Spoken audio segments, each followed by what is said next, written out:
நமஸ்காரம். உங்கள் கல்பனா ஸ்ரீகாந்த். அக்டோபர் மாதம் மேஷ ராசிக்கு எப்படி இருக்குன்னு பார்க்க போகிறோம்.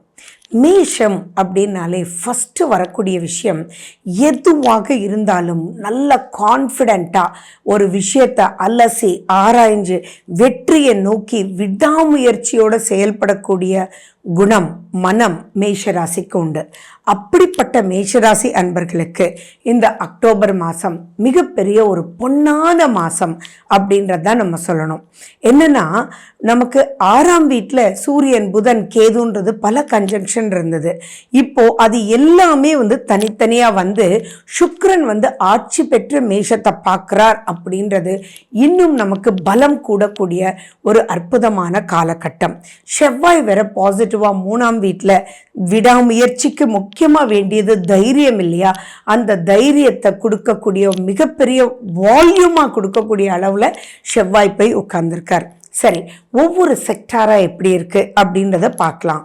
இன் டீட்டெயிலாக போகிறதுக்கு முன்னாடி நீங்கள் இன்னும் சப்ஸ்கிரைப் பண்ணல அப்படின்னா சப்ஸ்கிரைப் பண்ணிக்கோங்க. பெல் பட்டனை ப்ரெஸ் பண்ணிக்கோங்க. ஆல் என்ற ஆப்ஷனை சூஸ் பண்ணிக்கோங்க.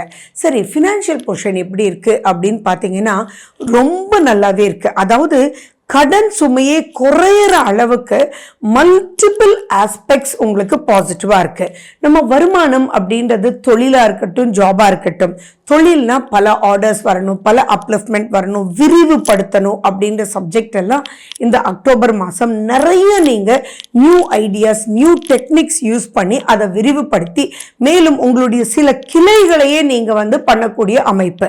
சரி, ஒரு விஷயத்தை நம்ம ஸ்டார்ட் பண்ணணும் அப்படின்னா அதுக்கு கேபிட்டல் இன்வெஸ்ட்மெண்ட்ன்றது வேணும். அதுக்குண்டான செலவுகள் இருக்கு இல்லையா? அந்த செலவுகள் எல்லாம் ஜாலியா பண்ணக்கூடிய அமைப்பு இருக்கு. நல்லா இங்க புரிஞ்சுக்கோங்க.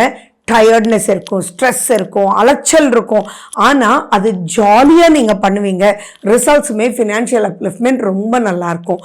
அப்போ ஃபவுண்டேஷன் கடனை அடைக்கிற அளவுக்கு இருக்கும்னா வேற என்ன நமக்கு வேணும்? அதே மாதிரி ஜாப்ல இருக்கக்கூடியவங்களுக்கு பார்த்தா இப்போ promotion in terms of finance மட்டும் ஒரு சந்தோஷத்தை கொடுக்காது. அது நமக்கு பிடிச்ச வேலையா, பிடிச்ச இடத்துல, பிடிச்ச பேரும் புகழோட அங்கே உங்களுக்கு இம்பார்ட்டன்ஸ் கொடுக்குற மாதிரி இப்போ நீங்கள் எதிர்பார்க்கறத விட டபுள் டமாக்கான்னு சொல்கிற மாதிரி நிறைய அப்லிஃப்ட்மெண்ட் உரியக்கூடிய ஒரு அமைப்பாக தான் இருக்குது. ஸோ ஃபினான்ஷியல் ஆஸ்பெக்ட் ஜாலியாக, ஸ்ட்ரெஸ் இருந்தாலும் ஜாலியாக, டயர்ட்னஸ் இருந்தாலும் ஜாலியாக அச்சீவ் பண்ணி நெக்ஸ்ட் லெவலுக்கு போகக்கூடிய அமைப்பு இருக்கு. அதே மாதிரி திருமணம் இப்போ நிறைய பேருக்கு நிச்சயமாகக்கூடிய வாய்ப்புகள். அதே மாதிரி இப்போ நிச்சயமாகிறது எப்படி இருக்குன்னு தெரியுமா? சுக்கிரன் ஏத்த மாதிரி இருந்தாருன்னா அதீத லவ், அதீத ஈர்ப்பு, அதீத சந்தோஷம், ஒரு எதிர்பார்ப்பு. அந்த எதிர்பார்ப்புன்றது உற்சாகம், ஃபீலிங்ஸ் அப்படின்றது தானே மேரேஜ். அந்த ஃபீலிங்ஸ் பாசிட்டிவான ஒரு ஃபீலிங்ஸோட, இன்னும் சொல்லணும்னா ரொமான்டிக்கான ஒரு ஃபீலிங்கோட இப்போ நிச்சயதார்த்தம் நடக்கும். அதே மாதிரி புதுமண தம்பதிகளாக இருந்தீங்கன்னா நிறைய ஒருத்தருக்கு ஒருத்தர் புரிஞ்சுக்கிட்டு விட்டு கொடுத்து போகக்கூடிய ஒரு அற்புதமான ஒரு மாசமாவே சுக்கிரன் உட்கார்ந்துட்டு இருக்கார். அதே மாதிரி உங்க பார்ட்னர்ஷிப் அப்படின்றது பிசினஸ் பார்ட்னர்ஷிப்பாக இருக்கலாம், சம்பந்திகளாக இருக்கலாம், எந்த ஒரு பார்ட்னர்ஷிப்பாக இருந்தாலும் சரி, இப்போ ரொம்பவே ஒரு ஈர்ப்போட நிறைய விஷயங்கள் ஒரு சந்தோஷமாக, ஜாலியாக, உற்சாகமாக போகக்கூடிய அமைப்பு இருக்கு. கணவன் மனைவிக்குள்ள எவ்வளோ பெரிய பிரச்சனைகள் ஃபேஸ் பண்ணிட்டு இருந்தாலும் சரி, நிறைய பேர் பார்த்தீங்கன்னா போன ராகு கேது பெயர்ச்சியில் பிரிஞ்சவங்க நிறைய பேர் இப்போ சேரலாமா வேண்டாமான்ற ஒரு விஷயத்தில் நிறைய பேர் கான்டாக்ட் பண்ணுறீங்க. அவங்களுக்கெல்லாம் இந்த அற்புதமான மாதம் அக்டோபரில் சுக்கிரன் டைரக்ட் ஆக்சஸ்ல வர்றதுனால என்னடா இருக்கு போடா அப்படின்னு சொல்லி அந்த சண்டையெல்லாம் மறந்து உங்களுக்குள்ள பரஸ்பரமாகி ரெண்டு பேரும் இனி நீண்ட நாள் சந்தோஷமா இந்த பூமியில இருக்கும்போது ஒருத்தருக்காக ஒருத்தர் வாழணும் அப்படின்னு சொல்லி கொடுக்கவே எங்க சுக்கிரன் வரார். நீங்க ஒண்ணு கேட்கலாம், 7ல் சுக்கிரன் இருந்தா அவ்வளவு ஒன்றும் சரியில்லையே அப்படின்னு. ஆனா அந்த சுக்கிரனுடைய பார்வை மேஷத்துக்கு விழும்போதும் அண்ட் உங்களுக்கு பார்த்தீங்கன்னா உங்களுடைய 5ஆம் அதிபதி சூரியன் இல்லையா, அந்த சூரியன் 17ஆம் தேதிக்கு அப்புறம் சுக்கிரனோட போய் சேர்றார். செவ்வாயினுடைய பார்வையும் படுது. அப்போ எத்தனை பேரு நீங்க வேணா பாருங்க, நீங்க கோர்ட்டு கேஸ் டிவோர்ஸ் அப்படின்னு போய் நின்னவங்க கூட இப்ப என்னமோ பேசி ஒருத்தர் பார்க்கும்போது சரி பரவாயில்லப்பா நம்ம விட்டு கொடுத்து வாழ்வோமே அப்படின்ற ஒரு எண்ணத்துல அங்கிருந்து நீங்க அப்படியே விட்டுட்டு நீங்க ரெண்டு பேரும் சேர்ந்து வாழக்கூடிய அற்புதமான ஒரு காலகட்டம்ன்றது ஞாபகம் வச்சுக்கோங்க. ஒரே ஒரு விஷயம் தான் நான் ரொம்ப முக்கியமா சொல்ல விரும்புறேன். 7ல் சூரியன் 17ஆம் தேதி வந்துடுறாரு இல்லையா? அப்போ 7ல் சூரியன் அப்படின்னு வரும்போது சில விஷயங்கள் நீங்க ஜாக்கிரதையா இருக்கணும். என்னன்னா, உங்களுடைய மேல் அதிகாரிகளோட, உங்களுடைய ஓனரோட அண்ட் மோரோவர் உங்களுடைய டீம் ஹெட்டோட அவங்களோட எல்லாம் வாக்குவாதம்ன்றது வேண்டாம். நீங்க என்ன பண்ணணும்? ஓகே சார், பண்ணிடலாமே, வச்சிடலாமே, ஓகே வாட்ஸ் தேர் அப்படின்ற ஒரு பாசிட்டிவ் தாட்டோட மட்டும் போயிட்டீங்கன்னா அது இன்னுமே அப்லிஃப்ட் ஆகி ரொம்ப பெரிய ப்ளஸ் பவருக்கு போகும். இன்னும் ஒரு சின்ன உதாரணம் சொல்லணும்னா, மேபி நீங்கள் ஆர்டருக்காக பேசிட்டு இருக்கலாம். அந்த பேசிட்டு இருக்கக்கூடிய அதர் சைடில் யார் உங்களுக்கு ஆர்டர் கொடுத்துட்டு இருக்காங்களோ அவங்க வந்து டக்குன்னு ஏதோ ஒரு வார்த்தையை விடலாம். அந்த வார்த்தையை நீங்கள் பெருசுப்படுத்தாமல் ஈகோவை கோன்னு பண்ணிட்டு, ஓகே சார் சொல்லுங்க சார், ஏதோ ஒரு டென்ஷனில் இருக்கீங்கன்னு தெரியுது, நான் அதுக்கும் என்ன ஹெல்ப் பண்ணுன்னு சொல்லுங்க சார், ஏதோ ஒரு பாயிண்ட்ல உங்களுக்கு எல்லா வீட்லயும் நான் வந்து அங்க நிற்பேன் சார் அப்படின்ற ஒரு கம்ஃபர்டான வார்த்தைகள் நீங்க சொல்லும் போது லைஃப் லாங் ஆர்டர்ஸ் எக்கச்சக்கமா வரக்கூடிய அமைப்பும் உங்களுக்கு மீறி யூல் ரியலி டிசர்வ் சம்திங் கிரேட்ன்ற மாதிரியும் இருக்கு. ஸோ இந்த மாதிரி இப்போ நம்ம மாத பலன்கள்ல பார்க்கறது எதுக்காக அப்படின்னா, இந்த காலகட்டத்தில் ஒரு விஷயங்கள் வரும்போது எப்படி நம்ம போகணும் அப்படின்றத வழி நடத்தி உங்களுக்கு காமிக்கிறதுக்கு. வாழ்க்கையில் எல்லாமே கிரகங்கள் தாங்க. அந்த கிரகங்களை வச்சு அதனுடைய நெகட்டிவிட்டி என்ன, அதை பாசிட்டிவா கொண்டு வர்றதுக்கு என்னென்ன வழி மனதாலும் உடலாலும் அப்படின்றத தெரிஞ்சுக்கிட்டோம்னா, இப்ப கோவப்பட்டா பெரிய பிரச்சனையில மாட்டிக்குவீங்க அப்படின்னு நாங்க சொல்லும் போது கோவப்படுவீங்களா? படமாட்டீங்க இல்லையா? அதுக்காக தான் நம்ம மாத பலன்லாம் பார்க்கறது. அவ்வளவு நல்லா இருக்கு. சரி, குழந்தைங்களுடைய எஜுகேஷன் வருவோமே, அடேங்கப்பா இப்ப புது டெக்னிக்கெல்லாம் உங்களுக்கு கிடைக்கும். அடே இதை ஞாபகம் வச்சுக்கிறதுக்கு இந்த வார்த்தையை ஞாபகம் வச்சுக்கிட்டோமே வருமே அப்படின்னு சொல்லி வேற வழிகள் நீங்க எடுத்து அந்த வழிகள் மூலியமா நீங்க ப்ரெசென்ட் பண்ணுவீங்க. அப்ப புரியாத சப்ஜெக்ட் கூட உங்களுக்கு புரியும். எந்த ஒரு விஷயத்தையும் இன்ட்ரெஸ்டுக்கு கூட்டிட்டு வந்துடும். இன்ட்ரெஸ்டா ஒரு விஷயத்தை செயல்படுத்தும் போது அங்க கஷ்டம்ன்ற ஒரு வார்த்தை இல்லாம போயிடும். இல்லத்தரசிகளுக்கும் பார்த்தீங்கன்னா, நீங்க ஆசைப்பட்டு ஏதாவது ஆசைப்பட்டிருப்பீங்க வாங்கணும்னு சொல்லிட்டு, அது சாரியா இருக்கலாம், ஜுவல்லா இருக்கலாம், எது வேணாலும் இருக்கலாம்னு வச்சுக்கோங்களேன். இப்போ அந்த ஆசைகள் நிறைவேறதுக்கு உண்டான ஒரு அற்புதமான ஒரு காலகட்டம்ன்றது ஞாபகம் வச்சுக்கோங்க. அதே மாதிரி இப்போ இன்ட்ரெஸ்டா ஜாலியா ஒரு சின்ன விஷயம் இருக்கும். ஃபார் எக்ஸாம்பிள், நீங்க ரொம்ப நாள் ஆசைப்பட்ட ஒரு ஹேண்ட்பேக் அது நீங்க வாங்கிடுவீங்க. ஆனா அது உங்களுக்கு கொடுக்குற உற்சாகம் இருக்கு இல்லையா, அது பிரம்மாண்டமான உற்சாகமும் ஜாலியா ஓடி ஆடி செய்யணும் அப்படின்ற ஒரு மைண்ட் அண்ட் தாட்ஸ் வந்து உங்களுக்கு கொடுத்துரும். அவ்வளவு நல்லா இருக்கு. நிறைய விஷயங்கள் சாதிக்கக்கூடிய வகையில் இருக்கு. அதே மாதிரி நீங்க கேட்கலாம், 12ஆம் தேதி சுக்கிரன் விருச்சிகத்துக்கு போயிடுவாரேன்னு.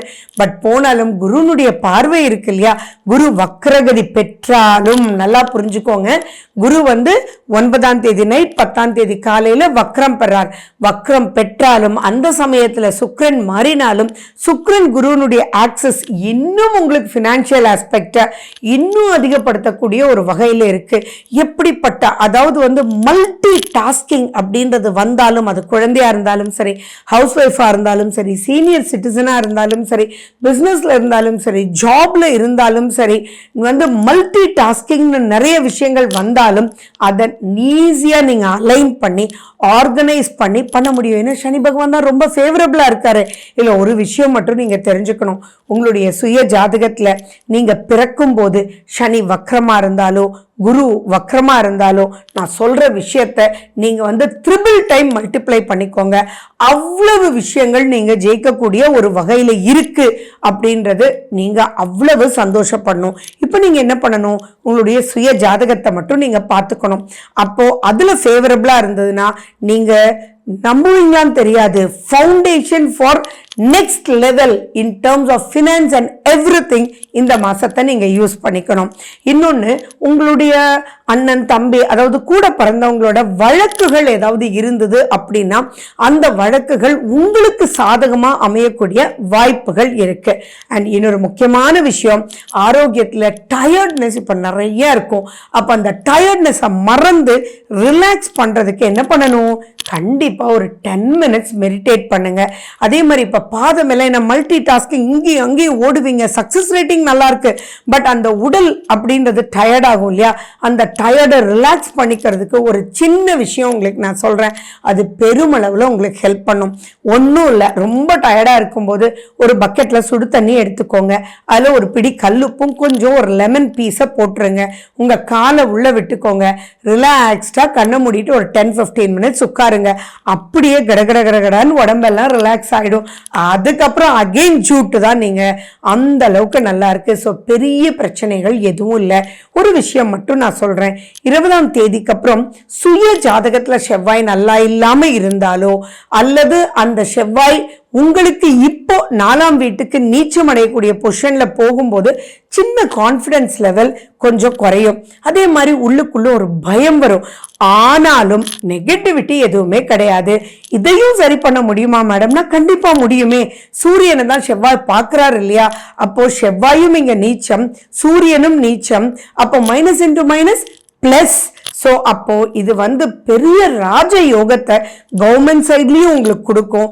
அதே மாதிரி உங்களுடைய பத்திரங்கள் பதிவாகலை, செய்யலை, கவர்மெண்ட் சைட்ல எதுவுமே நடக்கலைன்றவங்கலாம் இந்த காலகட்டத்தை ரொம்பவே யூஸ் பண்ணிக்கணும். தப்பா மட்டும் புரிஞ்சுக்காதீங்க மேஷராசி அன்பர்களே. ஏன்னா என்னடா சூரியன் நீச்சமாயிடுச்சே செவ்வாயும் நீச்சமாயிடுச்சே நடக்குமா அப்படின்னு.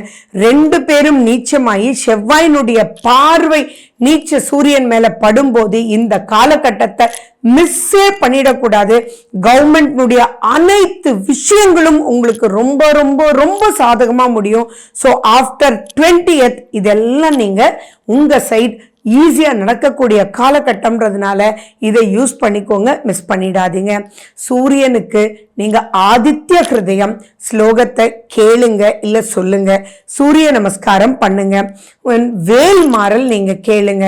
அண்ட் செவ்வாயினுடைய எந்த ஒரு கோயில், முருகனுடைய கோயில் நீங்க போயிட்டு வர குருனுடைய ஆசீர்வாதமும் நல்லா இருக்கிறதுனால நீங்க சித்தர்களுடைய வழிபாடு, இந்த மாதிரி 3 விஷயங்கள், சூரியன், குரு, செவ்வாய், இந்த 3க்கும் உங்களுக்கு தெரிஞ்ச அளவுல நீங்க இம்பார்ட்டன்ஸ் கொடுங்க. அரளி மலர்களால உங்க கைகளை வச்சு மெடிடேட் பண்ணி நீங்க சுவாமிக்கு பூஜை பண்ணுங்க. இதெல்லாம் பண்ணும்போது நீங்க பாத்தீங்கன்னா இந்த அக்டோபர் மாசம் விஜயதசமி விடியல்ன்றது உண்மை. தீபாவளி பிரமாதமா கொண்டாடிடலாம்.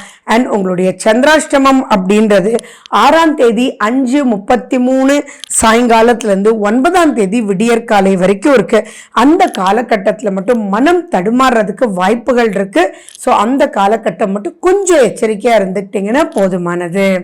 ஓகே, ரியலி யூஸ் பண்ணிக்கோங்க, மிஸ் பண்ணிடாதீங்க. நன்றி, வணக்கம்.